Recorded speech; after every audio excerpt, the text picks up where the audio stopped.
जय हिंद दोस्तों, नए इन्फॉर्मेटिव वीडियो में आपका स्वागत है। दोस्तों, आज इस वीडियो में बात करेंगे जो ये बैंकिंग प्रोग्राम चल रहा है सारे बैंकों में, तो आपको जाना चाहिए या नहीं जाना चाहिए और प्रेशर कितना होता है और कितने लोग इसमें सक्सेस हो पाते हैं। तो दोस्तों, सबसे पहले हमारे चैनल पर नए हैं तो लाइक और सब्सक्राइब जरूर करें, क्योंकि मैं अपने चैनल पर बैंकिंग, फाइनेंस और जॉब से रिलेटेड सारा अपडेट्स लेके आता रहता हूँ। तो चलिए वीडियो को स्टार्ट करते हैं। तो दोस्तों, आज की डेट में अगर देखा जाए तो सारे बैंकों में, जितने प्राइवेट सेक्टर बैंक है, सारे बैंकों में पीओ प्रोग्राम से regarding banking young leadership program, इसके साथ साथ देखा जाए तो HDFC bank future banking program, Axis bank का प्रोग्राम, यस बैंक का प्रोग्राम, बंधन बैंक का प्रोग्राम, सारे बैंकों का प्रोग्राम चल रहा है। इस प्रोग्राम में इजिली नॉर्मल ग्रेजुएट फ्रेश बंदे आप जा सकते हैं। इसमें नॉमिनल सा ग्रेजुएशन में पासिंग मार्क होता है। इसमें कोई टेक्निकल किसी चीज़ की नॉलेज की या डिग्री की जरूरत नहीं होती है। आप उसमें नॉर्मल सा टेस्ट दे करके, इंटरव्यू दे करके आप चले जाते हैं। ये प्रोग्राम लाने का मकसद क्या था बैंकों का, सबसे पहले ये डिस्कस कर लेते हैं। प्रोग्राम लाने का सबसे पहला जो बैंक का मकसद था, जो फ्रंट लाइन वर्कर है, वो फ्रंट लाइन वर्कर ही बैंक का फेस वैल्यू होता है। मान लीजिए पहले बैंक में जो फेस वैल्यू होते थे वो ऑफरोल एम्प्लॉय होते थे, क्योंकि आज से अगर 5-7 साल बैक जाया जाए तो हर बैंक में जो सेल्स के पर्सन होते थे वो सारा ऑफ रोल एम्प्लॉय होते थे। अगर कोई विजिट करने भी जाता था तो वो थर्ड पार्टी ही होता था। बैंक के ऑन रोल एम्प्लॉय नहीं होते थे। बैंक के ऑन रोल एम्प्लॉय होते थे जो कि branch manager, deputy branch manager और ब्रांच में एक दो बंदे या क्रेडिट मैनेजर या अपर लेवल के एम्प्लॉय ही बैंक के एम्प्लॉय होते थे। बाकी या तो सब्सिडरी कंपनी के एम्प्लॉय होते थे, या तो थर्ड पार्टी का होते थे, या तो ऑफ रोल एम्प्लॉय होते थे। लेकिन कुछ टाइम में देखा गया कि बैंक में प्राइवेसी को लेकर के बहुत ज़्यादा इशू आया था, बहुत ज़्यादा कंप्लायंस कंसर्न था। तो आरबीआई का सख्त इंस्ट्रक्शन था कि भैया आप रखोगे तो ऑन रोल एम्प्लॉय आपको रखना पड़ेगा। तो आप देखेंगे कि 2008, 9, 10 के बाद हर बैंकों में जो फ्रंट लाइन वर्कर है वो बैंक के पेरोल पे आने लगे थे। उस समय क्या हुआ कि फिर जो नीचे लेवल के एम्प्लॉय थे वो सारा का सारा जो सेल्स से रिलेटेड सारा काम स्टार्ट कर दिया। फिर बाद में धीरे धीरे स्टार्टिंग में अभी कुछ टाइम से पहले से क्या हुआ है कि अब बैंक को लग रहा है कि हमें स्किल्ड एम्प्लॉय चाहिए, जो कि आने के साथ कंप्लायंस कंसर्न भी देखें। क्योंकि बैंक में क्या होता है, बैंक की जो जॉब का है, आप मनी कस्टोडियन है। आप अगर आप बैंक में जॉब कर रहे हैं तो आपके फेस वैल्यू पे ही कोई कस्टमर आपको पैसा देता है, आपके बैंक में अकाउंट खुलवाता है।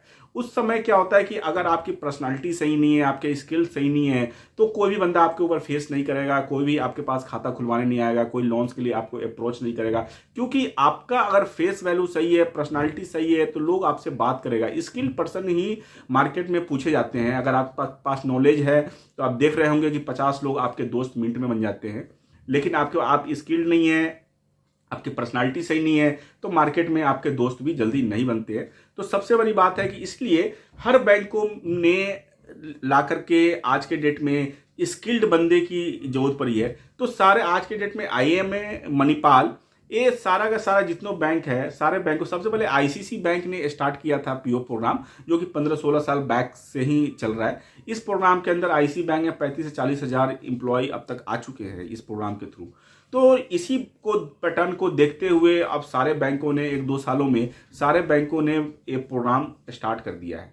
ये अच्छी बात भी है, क्योंकि जो लोग अभी गवर्नमेंट बैंकों का प्रिपरेशन करते थे, तो बैंकों का मर्जर होने के बाद अब पोस्ट कम हो गया है, तो अब प्राइवेट बैंकों की तरफ लोग आ रहे हैं। जिनको बैंक में जॉब करना है वो इजीली आ रहे हैं, क्योंकि सरकारी नौकरियों का अभी बहुत सारा कंसर्न है। पेपर कब होते हैं, कब एग्जाम होता है, तो और रिजल्ट का वेट करते करते लोग की एज भी एक्सपायर हो जा रहा है। तो इसके साथ के साथ जो प्राइवेट बैंकों की जो पोस्टिंग है, पोजीशन है, वो तुरंत हो जाता है और तुरंत सैलरी मिलना स्टार्ट हो जाता है, जिससे लोग बहुत ज़्यादा खुश भी होते हैं और फैमिली मेंबर की तरफ से भी डिपेंडेंसी हट जाती है।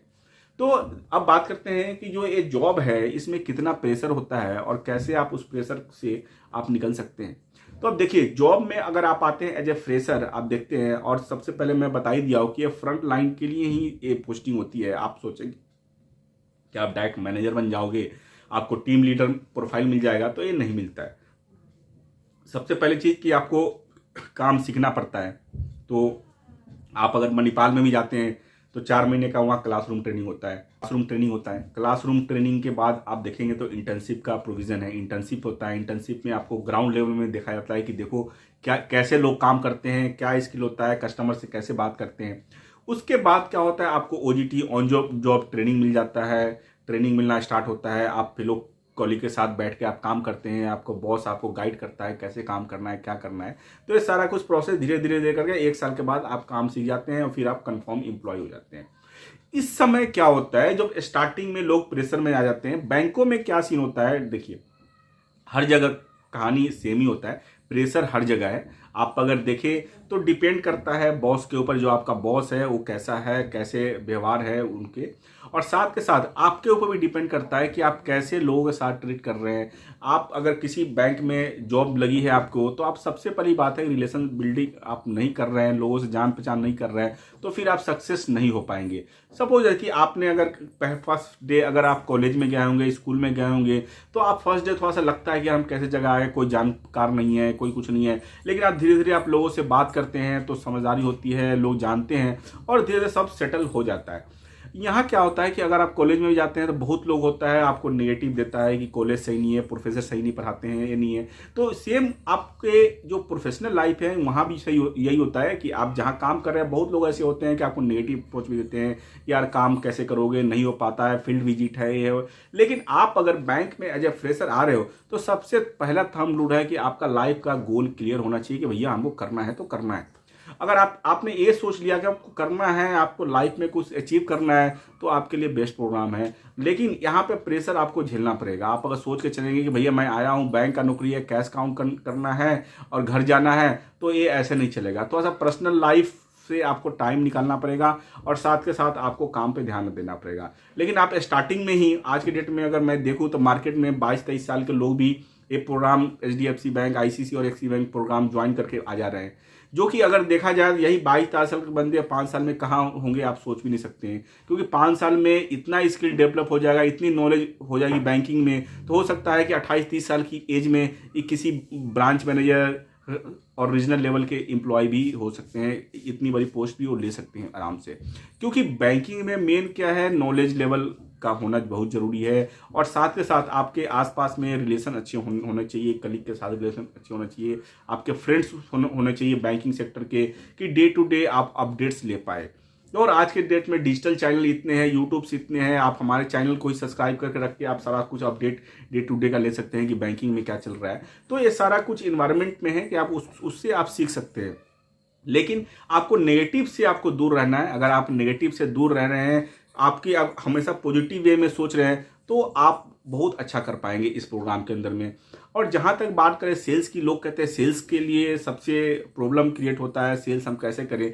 तो एक चीज़ मैं बताऊं कि सेल्स पर्सन जो होता है उसकी सबसे अधिक वैल्यू होती है किसी भी इंडस्ट्री में, चाहे आप बैंकिंग इंडस्ट्री में हो, चाहे इंश्योरेंस इंडस्ट्री में हो, या किसी भी आप मैन्युफैक्चरिंग इंडस्ट्री में क्यों नहीं हो। लेकिन आपसे अगर सेल्स बैकग्राउंड में है तो आपकी वैल्यू अलग ही होगी। क्योंकि सेल्स बैकग्राउंड के लोग क्या होता है, रेवेन्यू जनरेट करता है, रेवेन्यू जनरेट करने से कंपनी फायदा में जाती है, जिससे आपका वैल्यू अधिक होता है। सेल्स, जहाँ तक मैं आपको लास्ट ट्रेंड बताऊं, अगर आज के डेट में अगर सबसे अधिक अगर प्रमोशन मिलता है तो सेल्स बैकग्राउंड को बंदे को ही मिलता है, और सबसे अधिक जो आगे पूछ होती है सेल्स वालों की होती है। और सेल्स करना बहुत ही ईजी है। सबसे पहले चीज़ आपको नॉलेज होना चाहिए, जो आप सेल्स कर रहे हैं आपकी पूरी नॉलेज होना चाहिए। और किसी भी बैंक में बैंक एम्प्लॉय को क्या है कि अगर आप कुछ पूछते हैं तो आपको जरूर हर कोई सजेस्ट करता है। इससे बड़ी बात मैं बताऊं, आज की डेट में आपको अपने कलीग से बेटर आपको कस्टमर से अंडरस्टैंडिंग ज़्यादा मिल जाएगा। अगर आप कस्टमर के पास बैठते हैं तो कस्टमर ही आपको 10 चीज़ सिखा देता है बैंकिंग से रिगार्डिंग।